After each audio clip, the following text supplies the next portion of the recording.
नमस्कार दोस्तों, आप सभी का फिर से एक बार बहुत बहुत स्वागत है मेरे चैनल मिथिका में, जहां मैं आप लोगों को ऐसी नई नई कहानियां सुनाती हूं जो आपने पहले कभी नहीं सुनी होंगी। तो चलिए आज की कहानी शुरू करते हैं।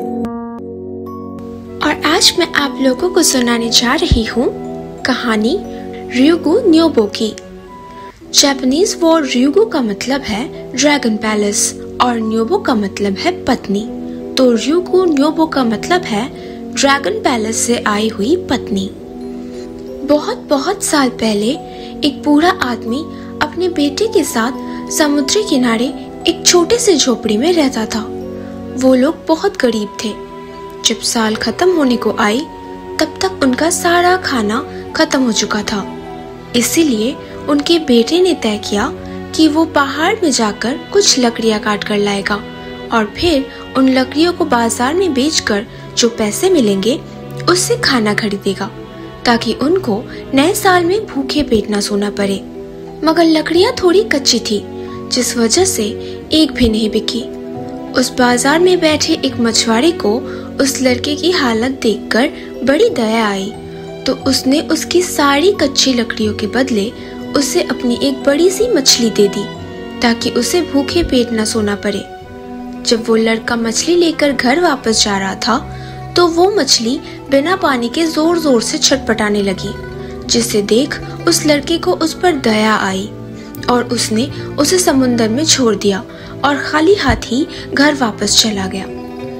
यहाँ वो बूढ़ा आदमी चूल्हा जलाकर अपने बेटे के इंतजार में बैठा था कि कब वो बाजार से कुछ खाना लाएगा और वो उसे पकाएगा। मगर अपने बेटे को खाली हाथ लौटते देख वो पहले तो बहुत हैरान रह गया, मगर जब उसके बेटे ने पूरी घटना बताई तो उसने कहा, तुमने बिल्कुल सही काम किया।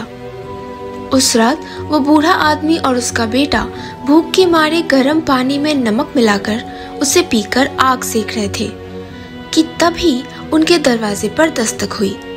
जब उस लड़के ने दरवाजा खोला तो उसने देखा दरवाजे पर एक बेहद खूबसूरत लड़की खड़ी है, जिसने उसे देखते ही उससे पूछा, क्या तुम मुझसे शादी करोगे?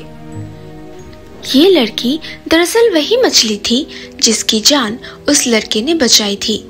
वो ड्रैगन पैलेस में रहती थी और यहाँ इनके घर वो उसकी जान बचाने के लिए शुक्रिया अदा करने आई थी। वो लड़का बहुत ही हैरान रह गया कि इतनी सुंदर लड़की भला एक झोपड़ी में रहने वाले लड़के से शादी क्यों करना चाहेगी। उसने कहा, मेरे पास तुम्हें खिलाने के लिए एक चावल का दाना तक नहीं है। हम इतने गरीब हैं कि नए साल में भी हमारे पास खाने को कुछ नहीं है। तुम यहाँ से चली जाओ, मैं तुमसे शादी नहीं करना चाहता। उसकी ये बात सुनकर उस लड़की ने हाथ ऊपर करके 3 बार ताली बजाई और उसके ताली बजाते ही वहाँ चावल के 3 बोरी आ गए। और फिर उस लड़की ने दोबारा पूछा, क्या अब तुम मुझसे शादी करोगे?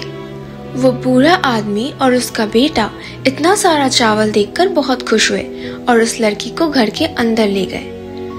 देखते ही देखते इस चमत्कारी लड़की के किस्से पूरे गांव में प्रसिद्ध हो गया। एक दिन गांव के जमींदार ने उस लड़के को बुलाकर उससे कहा, अपने पत्नी को बोलो मेरे लिए ऐसे कपड़े बना कर दे जो आज तक किसी ने ना कभी पहना हो ना कभी देखा हो। अगर वो ये करने में असमर्थ रहती है तो मैं तुम दोनों बाप बेटे को मारकर उसे उठाकर अपने हवेली में ले आऊंगा। जब उस लड़के ने ये बात जाकर अपने पत्नी को बताया तो उसने फिर से अपना हाथ ऊपर उठाकर ताली बजाई और देखते ही देखते वहाँ सबसे उम्दा किस्म के कपड़े आ गए, जैसा कि आज तक ना किसी ने देखा है ना पहना है। जब उस लड़के ने ये कपड़े जमींदार को दिया तो जमींदार ने मन ही मन एक षड्यंत्र रचा। उसने कहा, जिस लड़की ने इतने सुंदर कपड़े बुने हैं मैं उसे एक बार देखना चाहूंगा। तुम जाकर अपने पिता और अपनी पत्नी को लेकर आओ। और जब उस जमींदार ने उस लड़की को देखा तो उसकी खूबसूरती देखकर उसके होश उड़ गए। उसने बिना कुछ सोचे समझे बोला, मुझे तुम्हारी बीवी बहुत पसंद आई है तो मैं इससे शादी करूंगा, और तुम इस शादी को रोकना चाहते हो तो जाकर मेरे लिए 1000 बोरी चावल लेकर आओ। ये बात सुनकर उस लड़की ने तुरंत 3 बार ताली बजाया और वहाँ 1000 बोरी चावल आ गए। ये देखकर जमींदार की लालच बढ़ गई और उसने उस लड़की को बोला, ठीक है, अगर तुम सच में इस शादी को रोकना चाहते हो तो मुझे कुछ ऐसा ला दो जो इस दुनिया में है ही नहीं। और इस बार उस लड़की के ताली बजाते ही वहाँ एक विशाल मॉन्स्टर आ गया और उसने पलक झपकते ही जमींदार और उसके चापलूसों को निगल लिया और वहाँ से गायब हो गया। तो दोस्तों, कैसी लगी आप लोगों को आज की कहानी? अगर अच्छी लगी हो तो प्लीज इसे लाइक कर दीजिए। नीचे कमेंट सेक्शन में लिखकर जरूर बताइएगा कि आप लोगों को कैसा लगा। और प्लीज प्लीज प्लीज मेरे चैनल को सब्सक्राइब कर दीजिए। और हाँ, अपने दोस्तों के साथ शेयर करना बिल्कुल मत भूलना। मैं आप लोगों से मिलूंगी अगले हफ्ते एक और नई कहानी के साथ।